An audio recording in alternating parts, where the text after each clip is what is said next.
বৃহস্পতিবার দুপুরে দক্ষিণ চব্বিশ পরগনার ক্যানিং থানায় হোটেল মালিকদেরকে নিয়ে বিশেষ বৈঠক করলেন ক্যানিং থানার পুলিশ আধিকারিকেরা। মূলত ক্যানিং থানার আইসি সৌগত ঘোষ আর তিনি বৈঠক করেন হোটেল মালিকদের সাথে।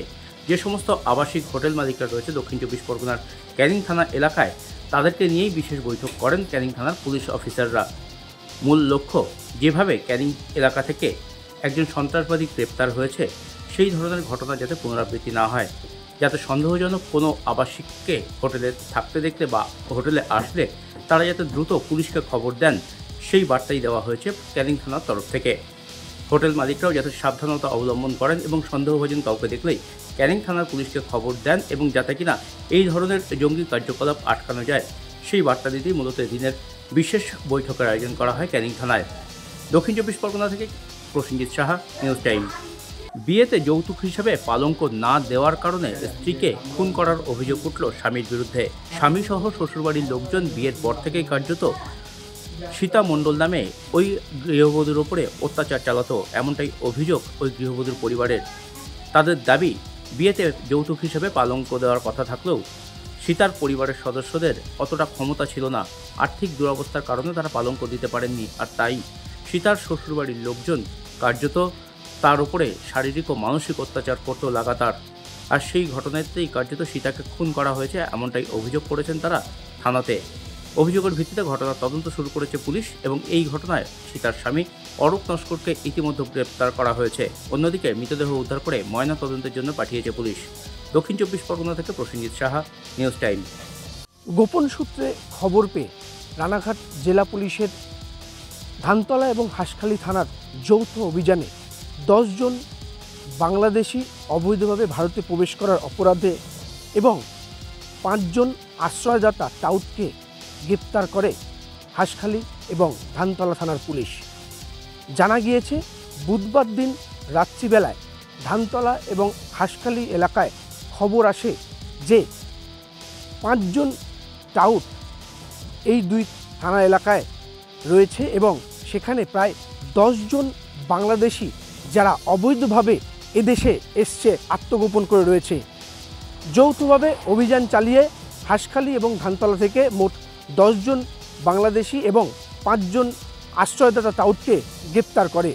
এই রানাঘাট পিডির প্রায় এবছরের সাফল্য 53টা কেসে প্রায় 190 জন গ্রেপ্তার হয়েছে টাউটসহ অবৈধভাবে বাংলাদেশ থেকে প্রবেশ করার অপরাধে। মূলত সম্প্রতি বাংলাদেশে অশান্ত পরিস্থিতি চলছে, সেখানে দেখা যাচ্ছে যে এই রকমভাবে অবৈধভাবে ভারতে প্রবেশ করছে। বিশেষ করে হাঁসখালি ধানতলা থানার এলাকার বেশ কিছুটা কিন্তু সীমান্ত রয়েছে, সেখান দিয়েই কিন্তু রাতের অন্ধকারে তারা অবৈধভাবে এদেশে আসছে। তার জন্যই কিন্তু স্পেশাল ড্রাইভ চালাচ্ছে রানাঘাট জেলার পুলিশ।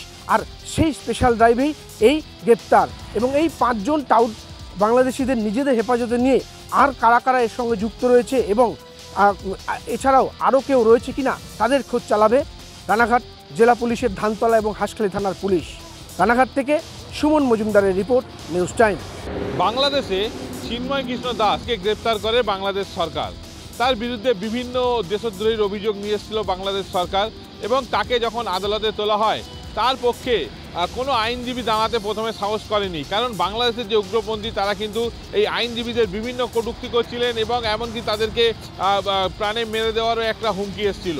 সেই সময় রবীন্দ্র ঘোষ বলে একজন আইনজীবী, সুপ্রিম কোর্টের আইনজীবী এবং মানবাধিকার কর্মী, তিনি কিন্তু সাহস করে সুপ্রিম কোর্টে সওয়াল করেছিলেন।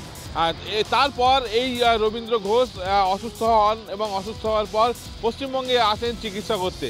বৃহস্পতিবার সকাল সকাল ইসকনের যে কলকাতা প্রধান রাধারমন দাস রয়েছেন, তিনি কিন্তু এই রবীন্দ্র ঘোষের সঙ্গে দেখা করতে পশ্চিমবঙ্গের ব্যারাকপুরের যে বাড়িতে তিনি থাকেন সেখানে সকাল সকাল আসেন এবং তার সাথে দেখা করে তার সাহসিকতার যেমন প্রশংসা করেন এবং তাকে সঙ্গে করে কলকাতার যে ইসকনের মন্দির রয়েছেন সেখানে কিন্তু তিনি নিয়ে যান।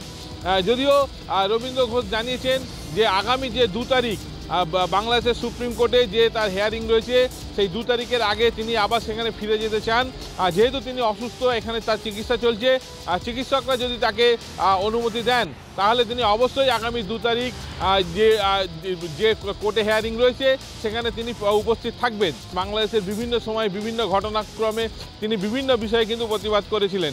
তিনি জানিয়েছিলেন যে তিনি কোনো রাজনৈতিক দল করেন না, তিনি একটি মানবাধিকার সংগঠন করেন এবং সুপ্রিম কোর্টের তিনি আইনজীবী।